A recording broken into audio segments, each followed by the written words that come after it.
बांग्लादेश फुकरा, पाकिस्तान फुकरा plus भिखारी। अब धीरे धीरे करके हर एक चीज कि भारत किसी अगर पोर्ट के लिए भारत पिच कर रहा है तो भारत को नहीं, हमें पोर्ट नहीं दे सकते, भारत को हम ये नहीं कर सकते, वो नहीं कर सकते, और हम जाके आईएसआई के साथ बैठ के बातचीत करेंगे। Just imagine. तो आईएसआई के लोग आए वहां पे, बड़े बड़े लोग आईएसआई से आए, उनके चेयरमैन जॉइंट चीफ्स था वो भी आया, ढाका में मिला, इससे मिला उससे। तो एक हमने क्लोजनेस देखी बांग्लादेश और पाकिस्तान के बीच में। इस क्लोजनेस का जो बांग्लादेश और पाकिस्तान के बीच में, इसका कोई लॉजिक नहीं है, इसका कोई तथ्य नहीं है। इन तिलों में तेल भी नहीं है क्योंकि दोनों फूक रहे हैं देश। ये कुछ नहीं है, ये पाकिस्तानियों के साथ मिलकर, और इसमें आप डोंट बी सरप्राइज अगर इसमें दोस्तों चाइना का एलिमेंट हो। ये दोस्तों भारत में एक स्टेट है झारखंड, जो कि आपको पता है। आपको नहीं पता होगा, झारखंड में एक जगह गोड्डा, और गोड्डा में अडानी का पावर प्लांट है। ठीक है, अडानी का पावर प्लांट है और ये कोल फायर्ड है। आपको ये भी पता होगा कि कोल जो है यानी कि कोयला भारी मात्रा में झारखंड में पाया जाता है। कोल फायर्ड पावर प्लांट है, अडानी ने इसलिए लगाया क्योंकि अडानी की यानी अडानी की कंपनी की बांग्लादेश के साथ डील हो गई और 800 मेगावाट के 2 प्लांट लगाए और बोला कि साहब ये प्लांट यहां पे लगाया जाएगा। तो अरबों रुपए खर्च करे, वो पावर प्लांट लगाया, सब कुछ सेट करा और बिजली बनाई, और वो बिजली एक्सपोर्ट करना शुरू करा बांग्लादेश को, और बोला कि साहब हम आपको बिजली देंगे। और बांग्लादेश की सरकार ने पूरे होशो हवास में एक डील साइन करी। दोस्तों 2017 में यह डील साइन हुई अडानी ग्रुप और बांग्लादेश की गवर्नमेंट के बीच में। 2023 में बिजली जाना शुरू हो गई बांग्लादेश। जैसा मैंने बताया 800 मेगावाट के 2 प्लांट इन्होंने बनाए और भारी मात्रा में बिजली का एक्सपोर्ट करना शुरू हो गया, और बांग्लादेश ने पैसा देना शुरू कर दिए भारत को। यानी कि जब डॉलर में पेमेंट होगी तो पहले भारत के पास आएगी, फिर वो कन्वर्ट होकर फिर अडानी ग्रुप में जाएगी। तो ये सारा मामला शुरू हो गया। अब ये सारा मामला शुरू हो गया, सब कुछ ठीक चल रहा था। पिछले साल 5 अगस्त को शेख हसीना की सरकार गिर गई, और क्योंकि शेख हसीना की सरकार गिर गई तो हर चीज के ऊपर सवाल। बात सिर्फ अडानी की नहीं है कि सिर्फ गौतम अडानी है उसकी किसी कंपनी के ऊपर सवाल किया गया, हर चीज के ऊपर सवाल किया गया। फिर होता है ना कि जब आप बदले की भावना से किसी के पीछे पड़ते हैं, फिर आप हर चीज के ऊपर सवाल करते हैं। पहले सब कुछ ठीक था, जब तक बिजली आ रही थी सब कुछ एकदम टिंच था, साफ था, कोई दिक्कत नहीं थी, घर की बात है, नॉट अ प्रॉब्लम, अनइंटरप्टेड बिजली का सप्लाई भारत से आ रहा है। लेकिन जैसे ही शेख हसीना गई तो सबसे पहले सवाल किसके ऊपर पड़ा? आवामी लीग, जो कि शेख हसीना की पॉलिटिकल पार्टी थी। उनको घरों में जाके मारा गया, हिंदुओं को मारा गया, 10 चीजें और करी गई, टेंपल्स तोड़े गए, मंदिर तोड़ दिए गए, औरतों को उठा के ले गए। ये जो बांग्लादेश में it's a normal day in Bangladesh, ऐसी होता है वहां पे। तो वही उन लोगों ने करा, प्रोटेस्ट हुए, ये सब हुआ। अब बोला कि साहब शेख हसीना की जो सरकार है ना, उसको प्रॉप अप तो भारत ने करा है, वरना शेख हसीना को कौन प्रधानमंत्री बना रहे थे? तो भारत ने गेम कर दिया। अच्छा, लोग ये भूल गए कि उन्होंने खुद वोट देकर शेख हसीना को प्रधानमंत्री बनाया था, और उसके पहले शेख हसीना के फादर बंगबंधु शेख मुजीबुर रहमान को प्रधानमंत्री बनाया था। He was the founder of Bangladesh. खैर, लोगों की मेमोरी शॉर्ट होती है। अब धीरे धीरे करके हर एक चीज कि भारत किसी अगर पोर्ट के लिए भारत पिच कर रहा है तो भारत को नहीं, हमें पोर्ट नहीं दे सकते, भारत को हम ये नहीं कर सकते, वो नहीं कर सकते, और हम जाके आईएसआई के साथ बैठ के बातचीत करेंगे। Just imagine. तो आईएसआई के लोग आए वहां पे, बड़े बड़े लोग आईएसआई से आए, उनके चेयरमैन जॉइंट चीफ्स था वो भी आया, ढाका में मिला, इससे मिला उससे। तो एक हमने क्लोजनेस देखी बांग्लादेश और पाकिस्तान के बीच में। इस क्लोजनेस का दोस्तों मैं आपको अडानी पे आऊंगा, ये है क्या चक्कर, मैं आपको बताता हूं। इस क्लोजनेस का जो बांग्लादेश और पाकिस्तान के बीच में, इसका कोई लॉजिक नहीं है, इसका कोई तथ्य नहीं है। इन तिलों में तेल भी नहीं है क्योंकि दोनों फूक रहे हैं। ठीक है, 2 भिखारी जब हाथ मिलाते हैं तो करोड़पति उत्पन्न नहीं होता। कोई बोले कि साहब 2 भिखारी गले मिल गए और करोड़पति, ऐसा नहीं होता। 0 + 0 = 0। बांग्लादेश फुकरा, पाकिस्तान फुकरा प्लस भिखारी, तो ये दोनों को अगर मिला दोगे तो करोड़पति पैदा नहीं होगा, रहेंगे दोनों को दोनों फुकरे। अब हुआ ये कि हर चीज के ऊपर सवाल आने शुरू हो गए कि साहब ये गलत है, ये गलत है, ऐसा गलत है, ये कैसे हो गया, इसमें तो इंडिया का हमें हाथ है, इंडिया की साजिश है। गौतम अडानी की पेमेंट रोक दी, गौतम अडानी की पेमेंट रोक दी दोस्तों। अब जब पेमेंट रोक दी गौतम अडानी की, तो यहां से अडानी ने बोला कि भैया देखो ऐसा है, तार काट दूंगा मैं, पैसे लाओ। तो इन लोगों ने फिर बड़ी मुश्किल, दिल पे पत्थर रख के कुछ पैसे गौतम अडानी को दिए। मई 2025 तक reporting from Adani and the press indicated Bangladesh had paid रफली 1.2 बिलियन, $2 अरब के बिल पेंडिंग थे। बांग्लादेश ने 1.2 बिलियन यानी कि $1.2 अरब बिल के दे दिए। जून 2025 Bangladesh made a one time payment of 437 million, which TBS sources reported covered receivables up to 31st मार्च 2025। अब बात यह है कि इनका यह कहना है कि साहब जो अडानी की बिजली है वो महंगी है। आप दिमाग देखिए इनका, ये कह रहे हैं कि अडानी की बिजली महंगी है।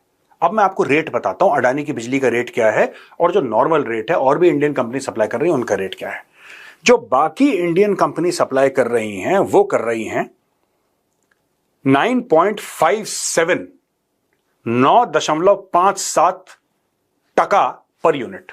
अब बांग्लादेश की करेंसी है टका, 9.57 टका पर यूनिट। अडानी दे रहा है 14.87 टका पर यूनिट, यानी कि अडानी की बिजली महंगी है। ठीक है, अडानी की बिजली जो है वो महंगी है। और अब ये लोग कह रहे हैं कि साहब करप्शन हो गया। ये जो पूरी डील थी 25 साल के लिए साइन थी, 25 ईयर्स, 25 साल तक अडानी सप्लाई करेगा। और ये 25 साल की जब डील हुई, अडानी ने साइन करी, जिस रेट पे साइन करी, जो भी होगा, अब वो डील तो हमें नहीं पता क्या है, हम तो जो मीडिया में है वही बता सकते हैं आपको।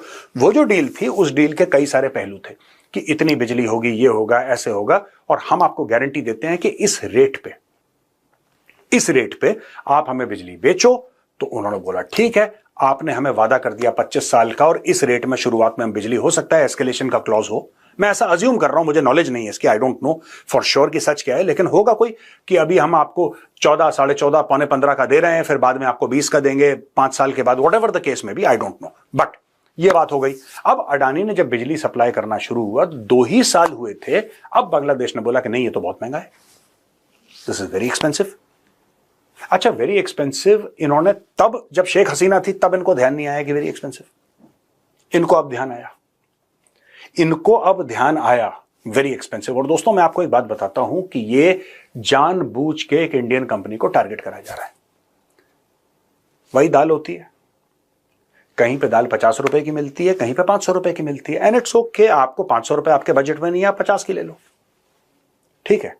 जो 5 स्टार, अब आप बोलेंगे साहब दाल और बिजली में तो बहुत जमीन आसमान का फर्क है। यार उस बंदे ने अगर कोई फैक्ट्री लगाई है इतनी बड़ी, राइट, और पूरी ट्रांसमिशन लाइन उसने खींची है वहां तक, या जो भी उसने काम करा है, और महंगी सस्ती की बात नहीं होती, आपने होशो हवास में पूरी आंखें खोल के, पूरे मतलब अपने होश में आके आपने एक डील साइन करी है, you have to honour the deal. आपको तो डील ऑनर करनी चाहिए, ठीक है। आपने बोला है कि 25 साल तक का कॉन्ट्रैक्ट है, आपकी जबान पे उस बंदे ने फैक्ट्री खोली वहां पे, या फिर पूरा अपना जो पावर जनरेशन प्लांट खोला, या जो भी करा, पूरी इक्विपमेंट लाया, कुछ विदेश से लाया होगा, इंपोर्ट करा, अरबों डॉलर लगाए होंगे, तब जाके वो चीज 800 मेगावाट, कम नहीं होता, 800 मेगावाट के 2 प्लांट लगाए और आपको बिजली दी। ये चीज जो है, ये बांग्लादेशियों ने बोला कि नहीं, एक इंडियन कंपनी है, चलो उसको टारगेट करते हैं। तो इन्होंने बोला कि नहीं, अब इन्होंने ये बोला बांग्लादेशियों ने कि अब हम इन्वेस्टिगेट करेंगे, वी विल नाउ इन्वेस्टिगेट कि इसमें कोई करप्शन तो नहीं है, यानी कि ऊंचा दर या पर यूनिट जो टका पर यूनिट का जो रेट है वो पाने के लिए क्या अडानी ने घूस तो नहीं दी किसी को। तो अब इसके ऊपर वो कह रहे हैं कि हम पता लगाएंगे, और अगर हमें पता लगा तो हम ये पूरा का पूरा कॉन्ट्रैक्ट कैंसिल कर देंगे। ठीक है, डन, आपका अधिकार है, आप करो। लेकिन मेरा एक छोटा सा सवाल है बांग्लादेश की सरकार को, राइट, छोटा सा सवाल है बांग्लादेश की सरकार को। आप जब ये कॉन्ट्रैक्ट साइन कर रहे थे, आपने नशा कर रखा था, आपने नशा कर रखा था। ये तो कुछ भी बोल सकते हैं। आप देखिए, आवामी लीग एक प्रॉपर पार्टी है, ठीक है, आपने पूरी पार्टी बैन कर दी। जो पार्टी के कार्यकर्ता थे आपने उनको जान से मार दिया। क्या किसी कानून के तहत करा आपने? कोई आपका कानून था, कोई आपकी ऐसी चीज थी जिसके तहत आपने बोला कि नहीं साहब हम तो कानून के तहत ये काम कर रहे हैं? कोई कोर्ट ने ऑर्डर दिए? नहीं। जितने भी लोग थे आपने राउंड अप करके उनको जेल में डाल दिया। आज की तारीख में ज्यादातर आवामी लीग का जो वर्कर है वो जेल में पड़ा हुआ है। आपने उनके घर फूंक दिए, आपने उनकी औरतें उठा ली, आपने दुनिया भर के काम करे। क्या ये कानून के तहत था? नहीं। आपने एक इंटिमिडेशन, एक दबाव बनाने की नीति के तहत आपने ये सब अपने पॉलिटिकल ओपोनेंट्स के साथ करा, और वही चीज आप आज एक इंडियन कंपनी के साथ कर रहे हैं। देखिए दोस्तों, जब भी कंट्री टू कंट्री जब बातचीत होती है ना, तो उसमें सबसे बड़ी चीज क्या होती है? स्टेबिलिटी। सबसे बड़ी चीज होती है स्टेबिलिटी, कि सरकार किसी की भी आए, जब अडानी ग्रुप ने साइन कराया, उसने गवर्नमेंट ऑफ बांग्लादेश के साथ साइन कराया, उसने शेख हसीना के साथ साइन नहीं करा। इसको कहा जाता है सॉवरेन गारंटी। सॉवरेन गारंटी एक बहुत बड़ा शब्द है, मैं आपको समझाने की कोशिश कर रहा हूं कि the nation stands by it's signatures. ठीक है, आज की तारीख में भारत ने कोई चीज खरीदी, भारत ने माना कि कोई चीज खरीदी, फ्रांस से खरीदी, अमेरिका से खरीदी, जो कि एक रशियन चीज से ज्यादा महंगी है। आपको एक बेहतर क्वालिटी मिली क्योंकि आपको वो क्वालिटी चाहिए थी। आपको 500 रुपए की दाल चाहिए थी क्योंकि वो आपकी रिक्वायरमेंट थी। कल आप ये नहीं कह सकते खरीदने के बाद और सब कुछ बनने के बाद, यार हम तो नहीं लेंगे यार, ये तो बड़ा महंगा। क्यों? जब तुमने डील साइन करी तब तुम्हें नहीं पता था महंगा है। Similarly it goes for Bangladesh. ये कुछ नहीं है, ये पाकिस्तानियों के साथ मिलकर, और इसमें आप डोंट बी सरप्राइज्ड अगर इसमें दोस्तों चाइना का एलिमेंट हो। ये तरीके होते हैं परेशान करने के। चाइना का एलिमेंट क्यों है? क्योंकि हाइफा पोर्ट में चाइना भी चाहता था कि हाइफा पोर्ट, चाइना ने बिड करा था हाइफा पोर्ट के लिए।